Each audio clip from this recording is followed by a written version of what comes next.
and Phi Alpha Theta. Oh. and Honor Society here at Fort Hays. Tonight's meeting is a team effort between both our club and the Hays Holocaust Remembrance Month Committee. And I want to say thank you to Dr. Amber Nickel for moderating tonight's questions a little bit later. I am happy to have the honor to introduce our very special guest, Dr. Daniel Greene, for a Q&A session on his work as curator of the Americans in the Holocaust exhibit for the United States Holocaust Memorial Museum. Dr. Greene is a history professor at Northwestern University, and he works with the U.S. Holocaust Memorial Museum as a subject matter expert on the Holocaust. His exhibit inspired the film The U.S. and the Holocaust, on which he consulted, and he also recently published a book titled Americans and the Holocaust, A Reader. We are thrilled to have him with us here this evening, so please join me in welcoming Dr. Greene. Thanks, Joanna. I appreciate it. To Dr. Nickel, thanks so much for all you've done to make this possible over the past few months. So my understanding is really that you viewed the exhibition and that we're gonna mostly do, or the online exhibition, and we're mostly gonna do a Q&A. And just in terms of setup, I can say that our approach at the U.S. Holocaust Memorial Museum to history is to ask difficult questions. It doesn't mean that we always have the answers to those questions. We want visitors to go through our museum or to go through the content that you looked at and think differently about history, right? Being destabilized is a good thing, rather than having just everything confirm what we already thought we knew. So we often think back to the founding moment of the museum. The museum in Washington opened in April of 1993, and the founding chair of our board was Elie Wiesel, the Holocaust survivor who wrote Night and many other excellent works on the Holocaust. And he said, this museum is not an answer, it's a question. So there were questions that we really wanted to prompt people to think about as they encountered this exhibition. And they're questions that are important across the span of American history, especially in the 20th and 21st century. But we stuck to talking about the response to Nazism in the 1920s, 30s, and 40s. But those questions I think of as enduring questions. So the questions are things like, how do we know what we know about events that happen abroad? When we know that there's a refugee crisis, how do Americans debate their responsibility to those refugees? When do we enter a war that most Americans at the time consider a foreign war and would rather stay out of? And then when we know that people are targeted for mass murder, how do Americans debate their responsibilities to respond and what their response should be? So you can ask those questions, certainly, about multiple episodes in U.S. history and in world history since the Holocaust, and some questions you can ask from before the Holocaust.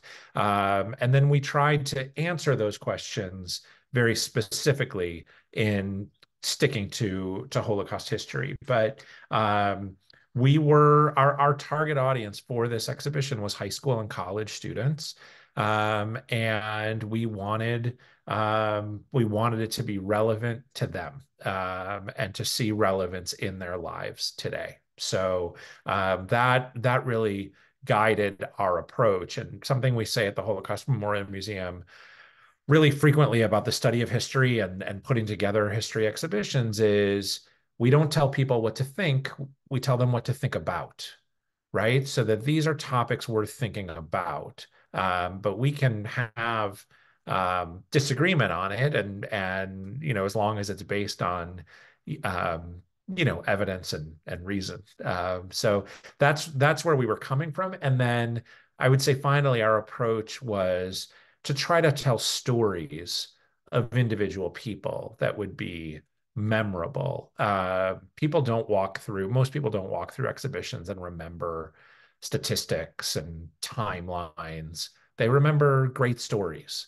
And sometimes that story may be about people you've heard of from, the president of the United States or, celebrities at the time or, Hollywood actors who were arguing to get involved. But often we're trying to tell stories of people that otherwise would not be remembered, right? So, one of the stories that really sticks out to me in the exhibition is of two teenage girls, one who's Jewish in Vienna and another one who's non-Jewish in Pennsylvania, and they're pen pals. And the family in Pennsylvania decides that they're going to sponsor this family from Vienna to come over as refugees, right? Those kind of stories are what we found in our audience surveys that people remember. And in working with Ken Burns on the film, one of the things that he always said to us when we were thinking about, how to structure the film is you're not going to actually convince a lot of people by making an argument. You're going to convince people of something by telling them a great story.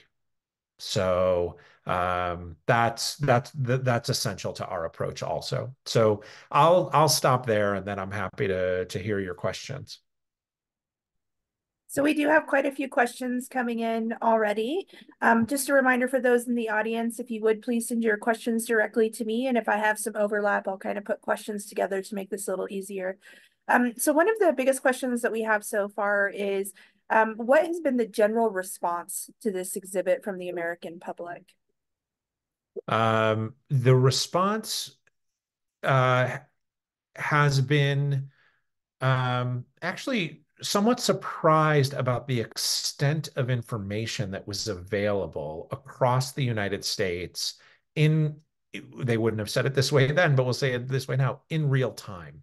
So there's a few things to say about that. I think historians who study Americans' response to the Holocaust had been very focused, for example, on a question like, how did the New York Times report on Nazism? Well, one of the things that we wanted to do is we talked about widening the aperture. So most Americans in the 1930s didn't read the New York Times.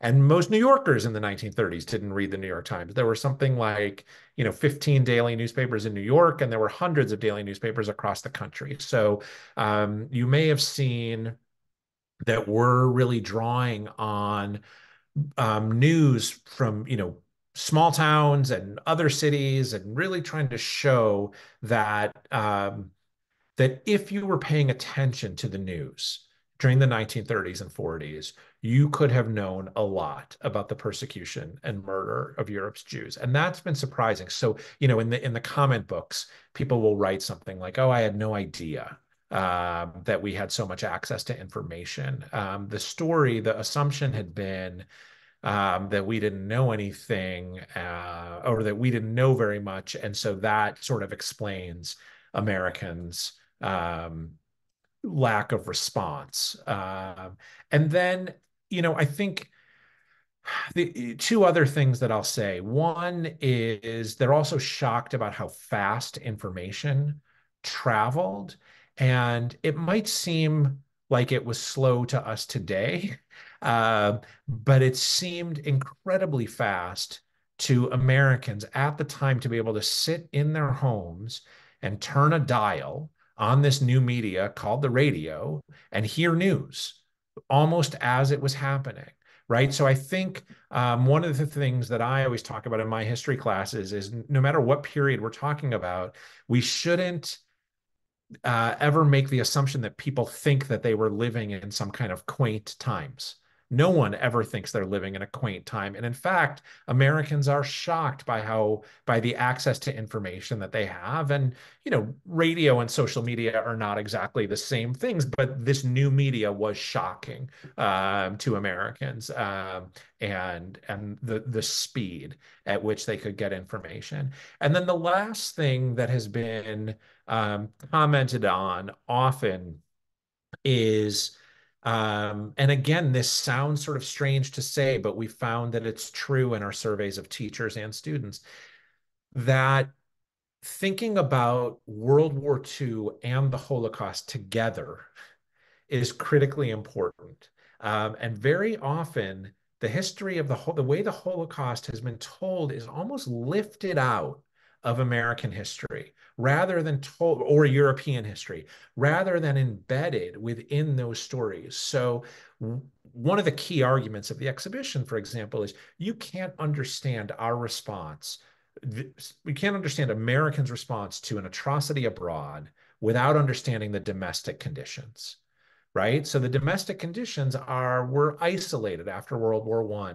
We're living through a horrible depression after 1929. We're a segregated society with Jim Crow laws. We are a society with increasing anti-Semitism here in the United States. All those things matter.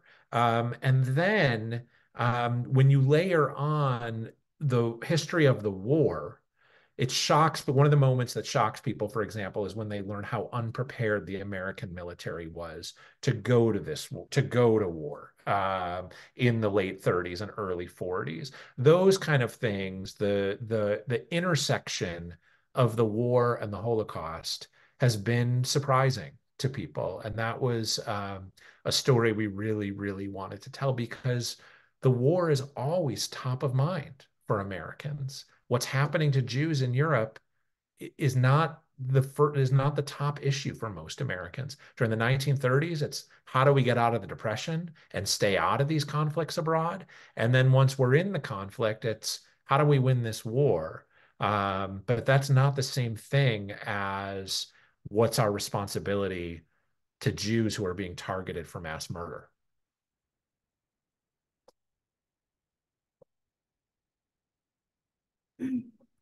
We have a couple questions about the way people received news and information.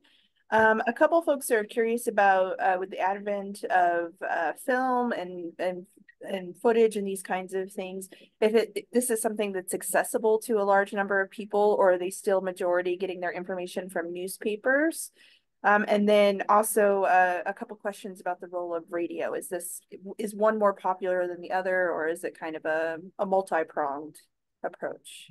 Yeah, it's a great question. So really, this is kind of saying, what's the media landscape in the United States in the 30s and 40s? And I really think about four things. So you've got newspapers, some of which are daily, some of which are more than daily. Some come out twice a day. So you have newspapers, you have radio, you have magazines, and you have newsreels, which people go to the theater, they go to see movies, Hollywood movies. And before the films, there's usually like a 10-minute or so digest of the world news called newsreels. They're all popular. And actually, one of the things that historians of the Depression have told us, like even when people are out of work in the 1930s in the States, they go to the movies. It's actually like something to do during the day. It's an affordable thing to do. Theaters were sort of run differently very often. Movies would just be kind of played on a 2-hour movie would play, it would end, and it would just start right again after the newsreel. So people would actually sometimes just walk in anytime, right, and sit until the point where the movie had kind of rolled around again. So it's so newsreels are a very popular way that people are getting news.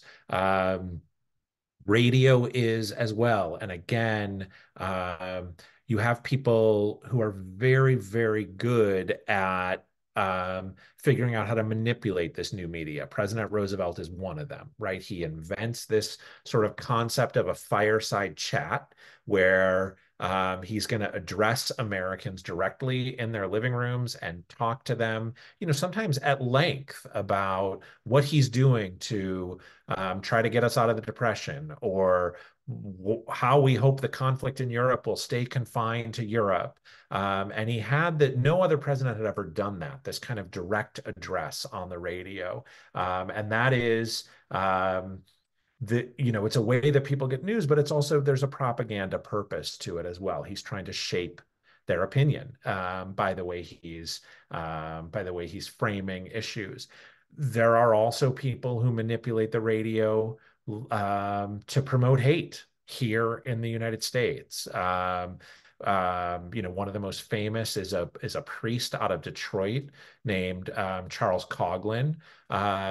And he was vitriolically anti-Semitic, and played on a bunch of well-known anti-Semitic tropes that claimed that Jews had, excessive or sometimes even conspiratorial control of the world. 30 million people a week listen to Father Coughlin. There's 130 million Americans roughly in the 1930s, and 30 million of them are tuning in to hear his radio show every week. So that's a huge proportion. So we're getting news really through all four of those media.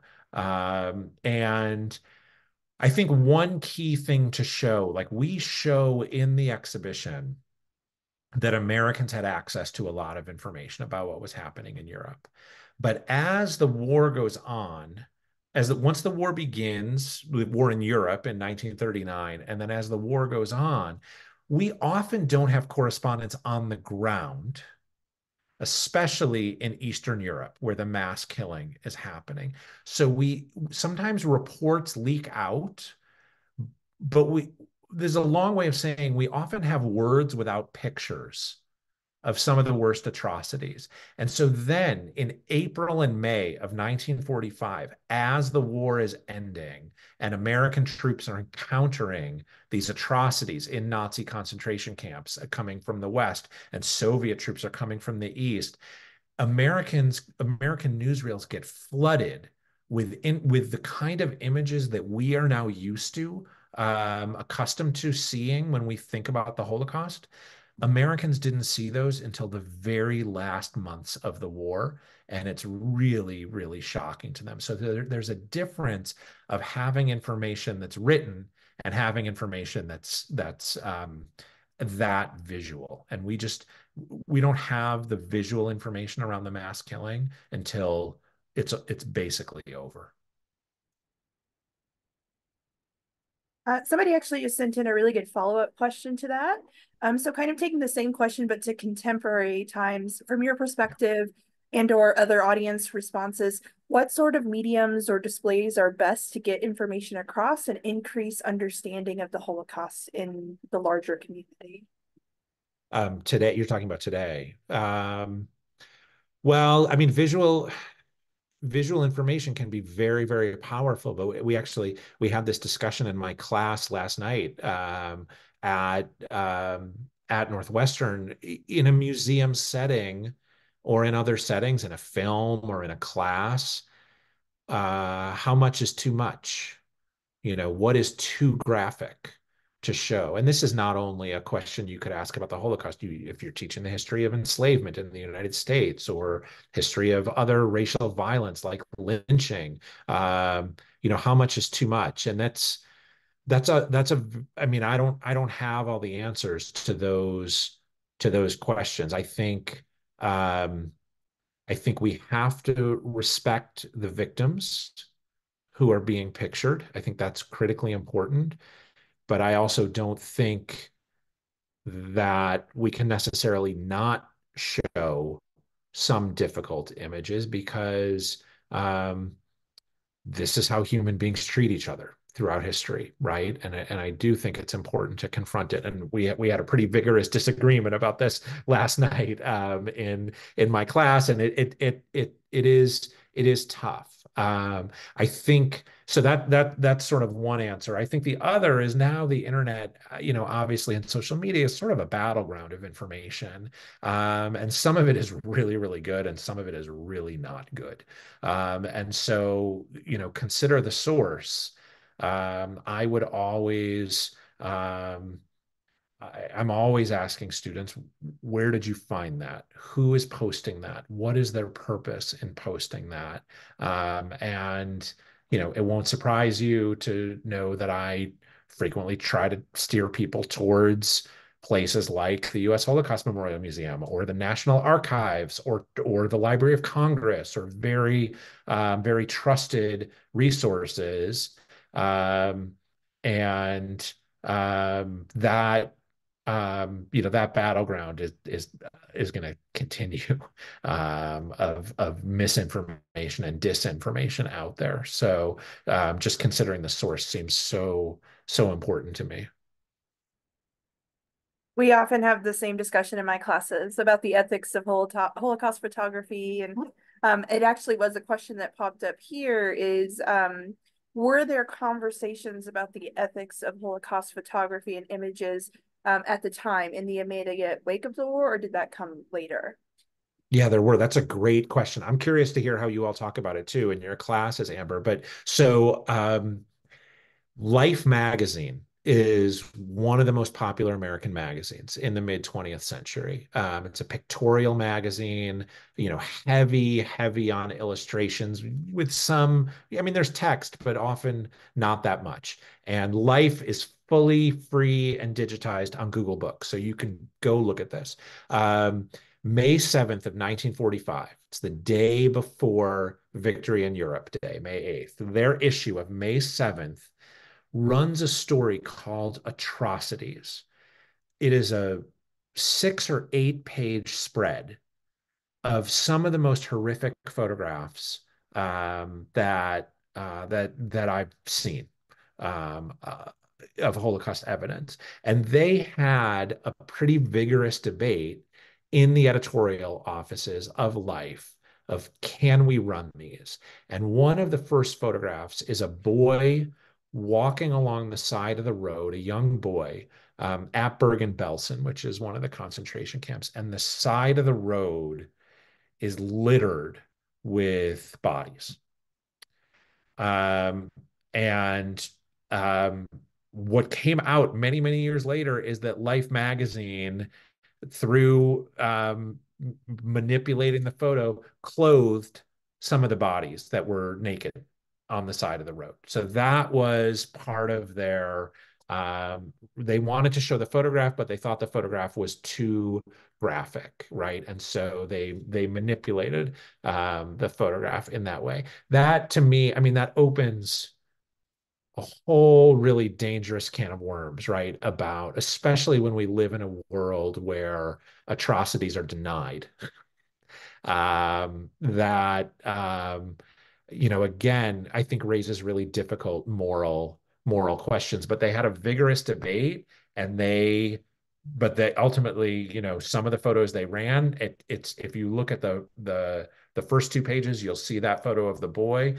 If you turn the next few pages, the photos are much, much more graphic. And we looked at Life, for a couple months afterwards to see were people writing in and saying, "How could you show that?" And there's a little bit of that, but not as much as I was expecting. So I have quite a few questions coming in about like putting together the exhibit itself, the process, those kinds of things. So one is, what was the most challenging part of making this exhibit and selecting what will go in and what will not go in? Yeah, fitting it in. So we had 5,000 square feet, roughly, in the museum space, and so early on, we work on storyboards, right? You start to put up, the images that you want to use and stories you want to tell. And we did that for about a year. I worked with a very large team on this exhibition. We worked on it for 4.5 years. So we did that for about a year. And then the designers came in, the graphic designers and the physical designers of the exhibition. And the first question they asked me is, okay, you've got all these stories up on the board. What percentage of the space does that story get? What percentage of the space does that story get? And I got to like 300% really quickly, right? So that was always one of the challenges. And the way that played out, there's a big interactive table in the center of the exhibition gallery where we tell stories of individual refugees who are trying to make it to the United States. And some make it and some don't. And we were basing that on our collections. And we ended up with 9 stories on the table, but we started with something like 70. And we had to cut it down to 9. And you all looked at the web exhibition, and I think, in curating things for the web, I think there's a danger. And we tried to, it's a big web exhibition, I realize there's a lot there, but we tried over and over again to make sure that we weren't treating the web as a dumping ground, meaning like, oh, we can't fit that in the gallery. Let's just put it on the web, as if people have endless attention spans on the web, right? Their attention span might be less when they're looking on the web, right? They want to check their feed. They want to see what the baseball scores are. They want to read their email, right? There's so many other things you can be doing. So, figuring out um, how to fit in what we wanted to fit in was a challenge. The other huge challenge was to balance between, so the specific stories we're telling is about how Americans were responding to the threat of Nazism. But for most Americans, that's not what they're thinking about on a daily basis. They're thinking about their own challenges, right? The Great Depression, the racism at home, right? How am I going to get a job? Am I going to have to send my kids off to war? So that's the context, and figuring out how we balance and sort of toggle back and forth between here are specific stories about how Americans responded to Nazism, but they take place in this much larger context where Americans' response to Nazism is not top of mind very often. Figuring out like how do we constantly remind people, oh, there's a depression, there's isolation, people don't want to go to war. We talk about a story of national unity, but we went to war with a segregated army, right? Like how do we remind people of those contextual things in a way that still keeps them on the main path of Americans' responses to Nazism? That was tough around the table. We talked about that a lot. And let's talk a little bit about that table itself. How many people does it really take to create a project like this? You have the design team, then you have the tech teams. How long Right. does the project like this take? For students that are interested in public history, maybe you could talk to them about what to expect if they get involved in a project like this. Yeah. So look, for this, we had the luxury of time. Like we knew this was going to be the 25th anniversary exhibition for the museum in 2018. It opened in 2018. And so it opened in April of 2018. We started in January of 2014. That's a very long time. We had the luxury of being able to pay people, of course, across a project like that. That's super rare. I've worked on exhibitions that take 3 months rather than 4 years, right? So it depends. I worked on an exhibition here. I'm in Chicago. I worked on an exhibition here in Chicago once about the 200th anniversary of it was commemorating Abraham Lincoln on the 200th anniversary of his birth. He was born in 1809, and so this was 2009, and we realized in 2008 as an institution, oh, we better do something, right? But we were so behind, right? So sometimes exhibitions are, scrambles. This one was not a scramble. So for the first year, we had a team of about 8 researchers. And we did everything. We did a lot of secondary research, right? So like I would assign people to write, like go read everything about Roosevelt's response to Nazism and write, a paper for this team to digest it so they don't have to go read everything, right? And that was actually a lot of fun. It felt a little bit like grad school. Some researchers were, I had one researcher who was assigned to just watch newsreels for that, right? And like start to think about what are the newsreels we're going to include. One was listening to radio. One was looking at, I had an undergraduate assistant at Northwestern just sit in the library stacks and read American magazines from 1933 to 1945 and make a massive spreadsheet of articles that were really focused on Nazism. So we had the luxury of doing that. Then we brought in the designers, and which included, the physical designers, the lighting designers, the graphic designers, and worked on a floor plan. And that really goes from like sitting with a diagram of the gallery and doing like bubble diagrams. Like we're going to do, 1933 here, right? And then refining and refining and refining. And then we brought in the media designers after that. And in the exhibition in the gallery, and a lot of this is online, there are 16 short films that we created. The shortest is about 90 seconds, and the longest maybe 8 or 9 minutes.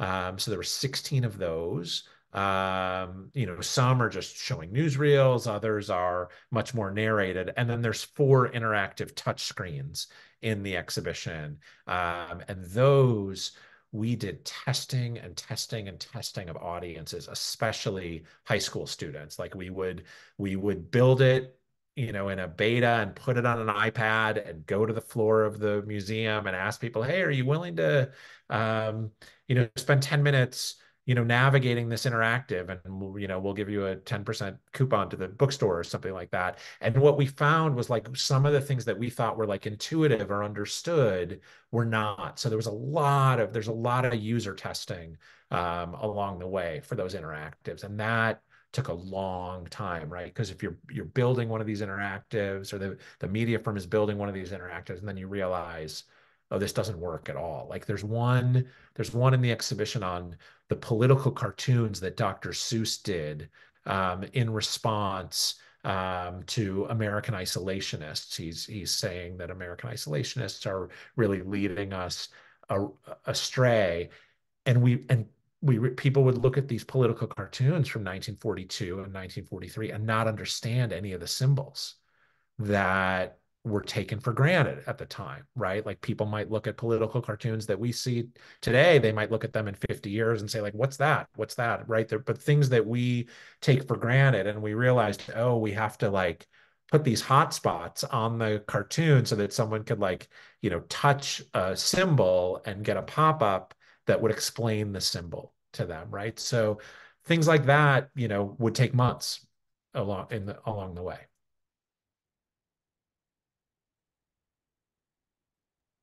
Um, we do have quite a few students in public history that are interested in the role of lighting, temperature, environment, and all of those kinds of things in the exhibit itself, but Yeah. also in other exhibits that you've worked on.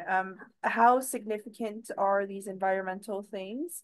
And are there ethical dimensions to these environmental things? Yeah, there are. So yeah, another great question. Thanks for asking that. As institutions with archives, right, whether you're talking about libraries or museums or historical societies or anything, we have both, I think, a duty to the collection that is to preserve the collection and to make it accessible, right? So preservation and access, and these things work against each other.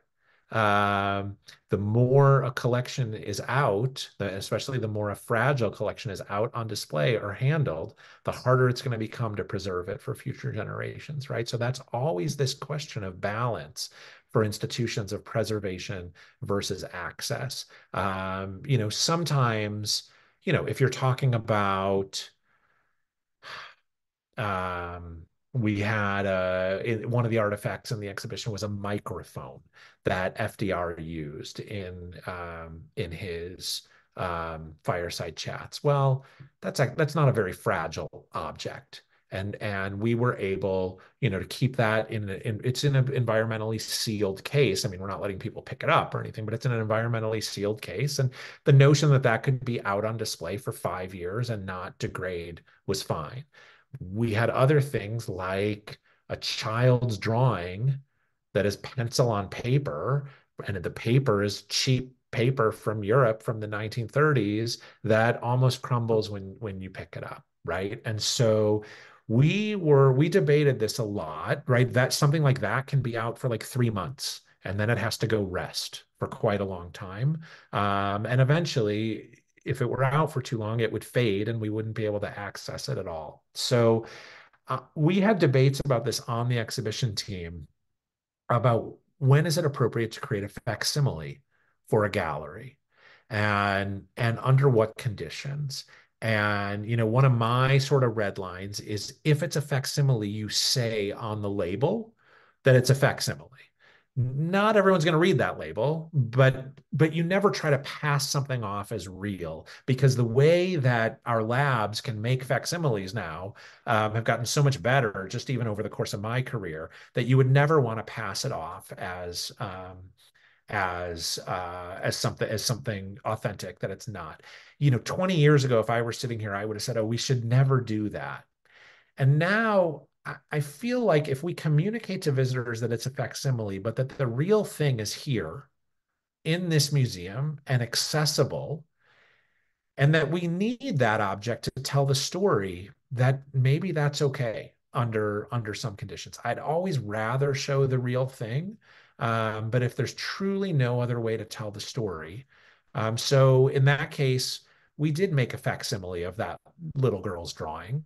And it's been on display for a long time, and we're not worried about the facsimile degrading, and we haven't gotten a lot of criticism, but we haven't also tested yet really, do people notice that it's a facsimile?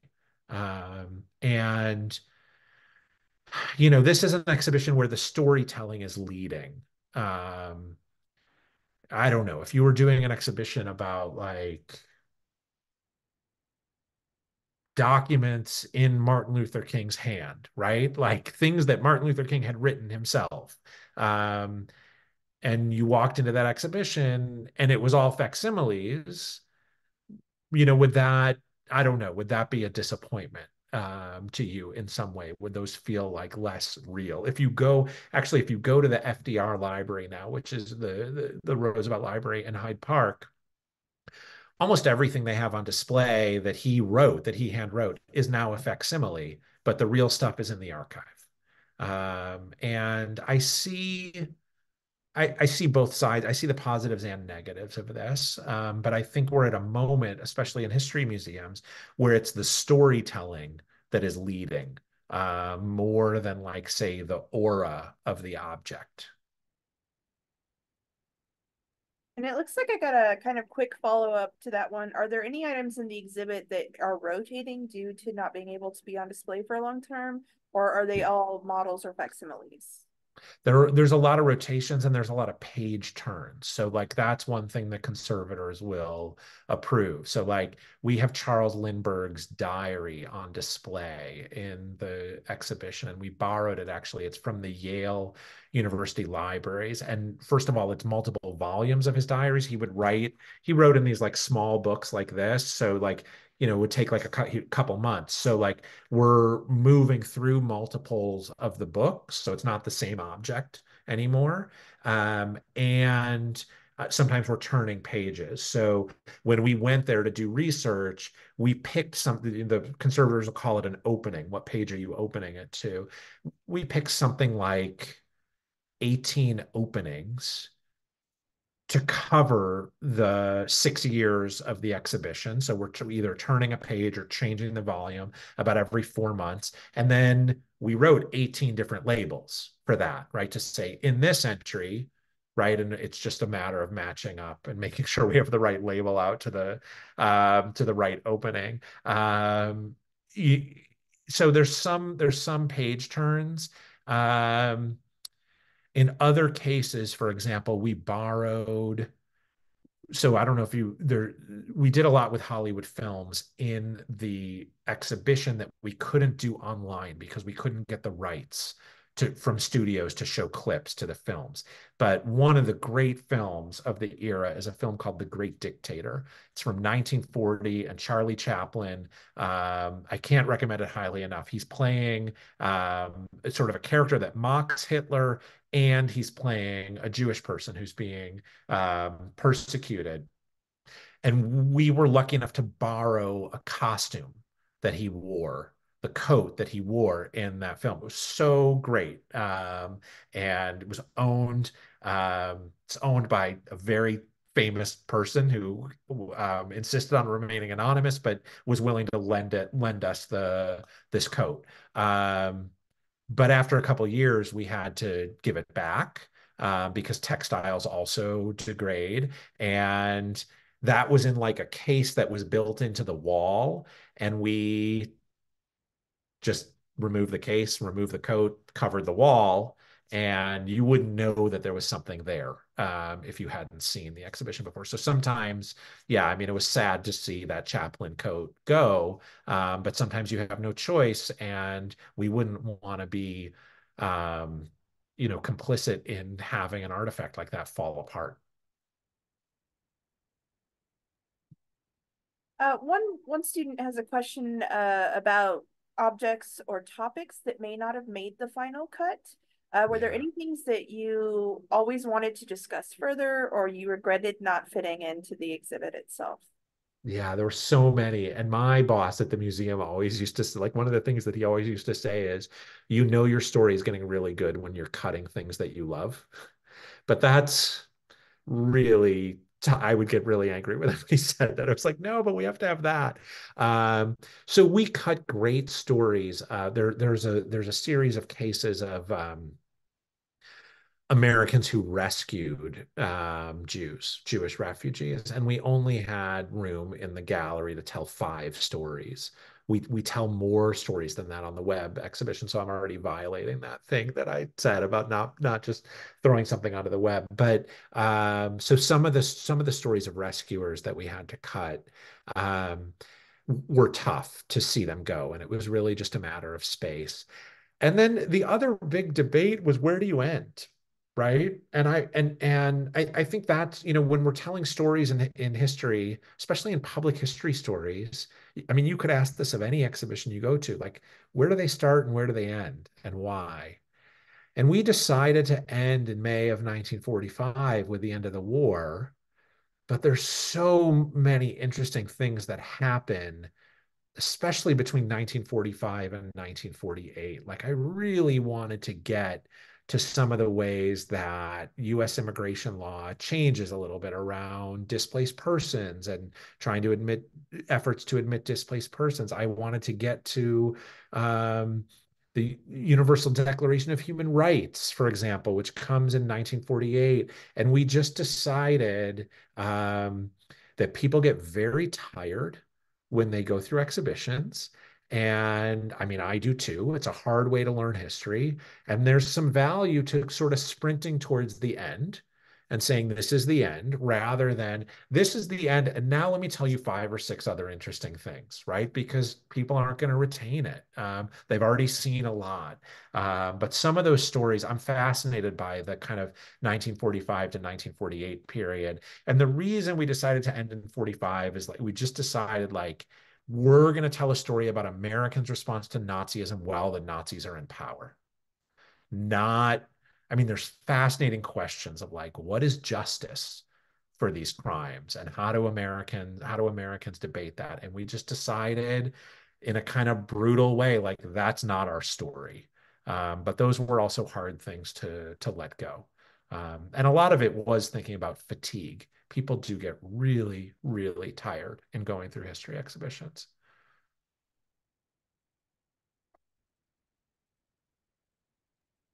Another student asked something actually kind of similar, but slightly different. How do you decide what's more important or more interesting? Like, how do you actually make this decision? I mean, we would fight it out around the table. Sometimes there were great stories that I wanted to tell, and we had no way to tell them visually, right? Like, oh, I've read about this story of this rescuer. There was a story of a rescuer, a Mennonite young woman from Indiana who was like 23 years old, a French teacher at a college in Indiana, goes over to France working for a refugee organization, rescues a bunch of children, comes home, doesn't tell anyone about it. We found some of her descendants. Um, and they just didn't have anything that belonged to her. And we hardly even we had like a picture of her, but beyond that, not much. Like, one of her grandchildren was like, we could send you some gloves that she wore late in her life. But it's like, well, yeah, but what does that have to do with what she was doing in the so sometimes the decision is made for you that you don't have anything visual to be able to tell the story. But in other ways, I mean, you could ask that question about what you teach in class, or what you write in a book, or what you write in a paper, right? How do you decide? We um, we we really wanted we kept those 4 questions that I started with at the beginning. We kept those in mind all the time, and if something veered a little far from one of those questions, we would say, look, that's a great story, but it's not really fitting our theme. And we really stuck to this central question about information. What did Americans know, when, and how? And I'll say one other sort of principle we had, we broke it a couple times, but we tried to lean towards the public, not towards the private. So when we said, like, what did Americans know? Like, what information was accessible to Americans? So, like, how did that play out? If Eleanor Roosevelt wrote a private letter to someone, we tended to say, okay, well, that's not public. What did she write in her newspaper column? Right? So that people had so that notion of public access also was sort of a guiding principle. Another guiding principle for us was that we were pretty relentless about chronology and about using sources that were available at the time. So that played out in one major way for us, which is that we didn't use any video testimony of survivors or other people talking about this after the fact, right? Think about how often you see that in Holocaust museums or other museums, right? I'm a survivor, I'm reflecting on something that happened 50 years ago. We were really trying to keep people in the 1930s and 40s. And I know you can't time travel, but we were trying to, like, take them back and not break that wall of saying, like, and here's how someone talked about it, 60 years later. So some of those principles helped us make decisions. But again, there were a ton of great stories that we didn't include. And sometimes it was balanced, like that suite of 9 refugees. We wanted an age range, we wanted a gender range, we wanted a geographic range, we wanted some who survived and some who didn't survive, right? We wanted, like, a variety of experience and a diversity of experience also. So sometimes it was like, all right, we told that story of that child refugee. We're not going to tell that story of that child refugee, right? Just thinking about balance and diversity. We did have somebody who was actually curious about the post-war, and since you said you're very passionate about it, I thought I'd ask. Yeah. But feel free to not answer if you don't know the answer, but I think you might. Yeah. Was, especially when you get into kind of like Red Scare territory, was there censorship surrounding the Holocaust in American media in the immediate post-wake? Or did this shape the way that Americans thought about the Holocaust in the immediate post-wake? Yeah, I don't know that there was a lot of censorship, but I also don't know that there was the interest that we see today. And there is, I teach a class on Holocaust memory in the United States, and survivors are certainly talking to each other about this, right? We used to say, like, historians used to say, oh, there's a silence. I don't think there's a total silence. I think survivors will talk differently when when non-survivors are not around. And I also think, like, one of the things I see with my students when I bring Holocaust survivors to class, like, we're 80 years since the end of the war, right? So everyone is old. But my students sometimes think they were always old, right? And they weren't. Like, people who survived, a lot of people who survived, right? If you were very, very young, it was hard to survive. If you were very, very old, it was difficult to survive. There's a lot of survivors in the United States in the 1940s and late and 50s who are in their 20s, 30s, and 40s, right? They're trying to build a life. Um, we don't have as deep a sense of therapeutic culture then as we do now, right? There was a little bit more of a kind of move on, get past it notion. But survivors are talking to each other. But then there's a number of key sort of landmarks that one can look at through the 50s, 60s, 70s, all the way to the 90s, that bring the Holocaust more to the center of American consciousness.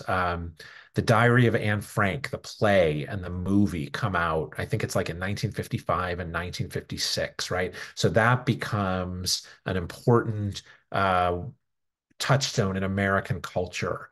There's the capture and trial in Israel of Adolf Eichmann in 1961. And the key thing about that trial is they just put survivor after survivor after survivor on the stand to talk about what happened to them. And that's when, and it's only 16 years after the war, right? And that's when we really start to hear more from survivors. There's an important television miniseries called The Holocaust in the late 1970s.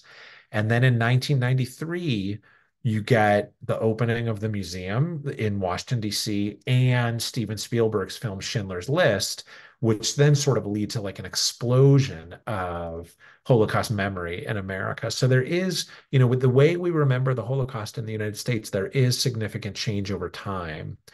I don't know that there's like external censorship, but I think sometimes there's self-censorship within Jewish communities about it, but not unity around that. Probably a lot of disagreement too around that.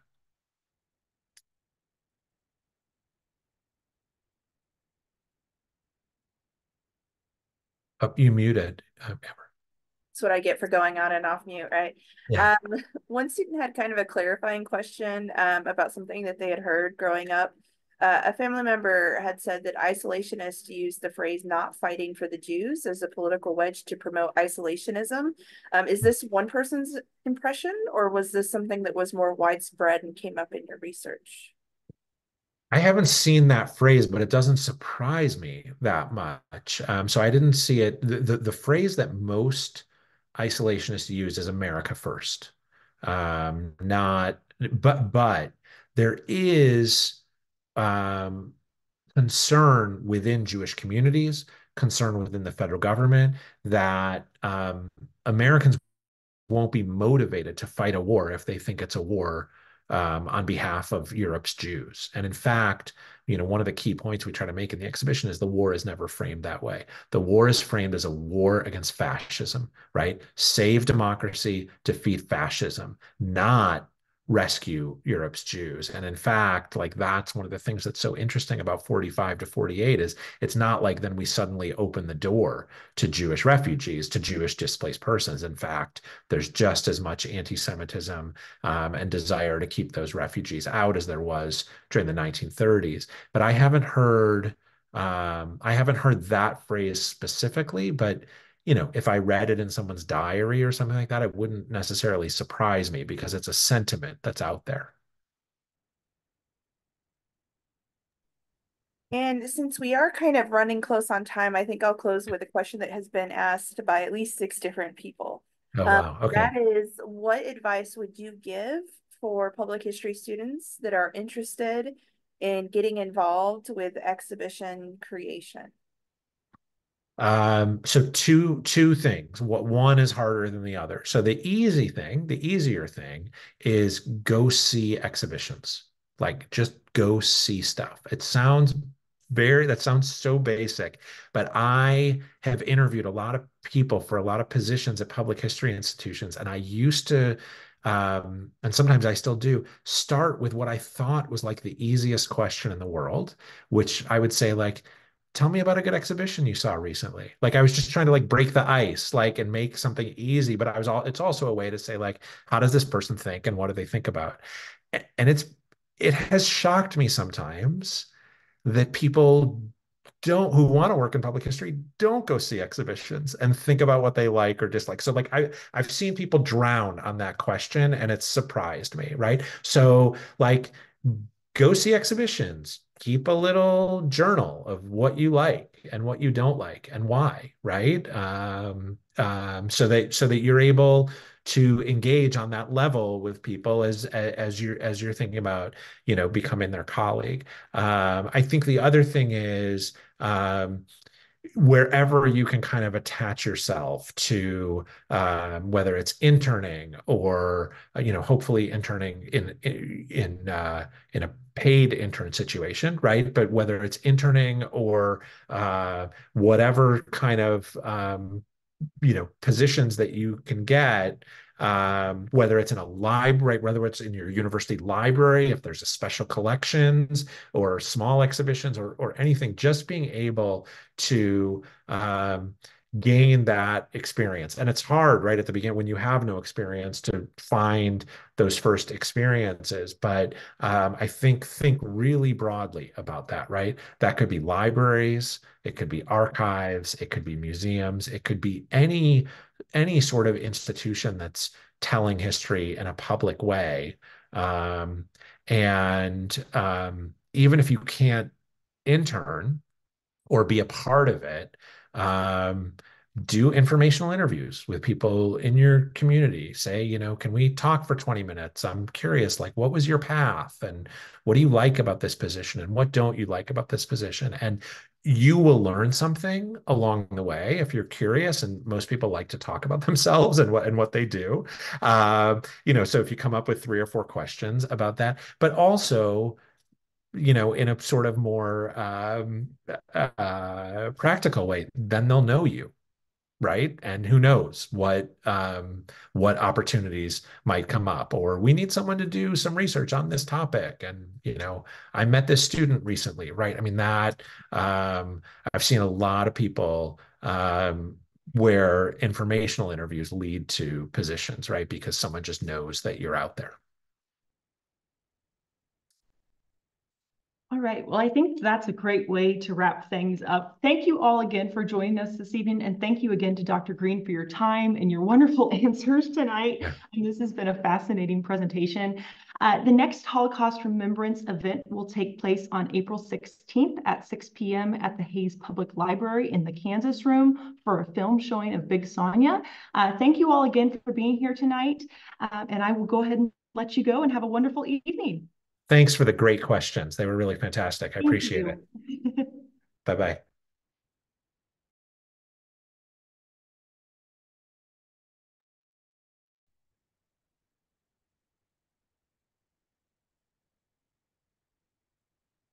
Thanks, Joanna. Thank you. Thank you. Well, have a good night. You too. Have a good one. Thanks. Bye.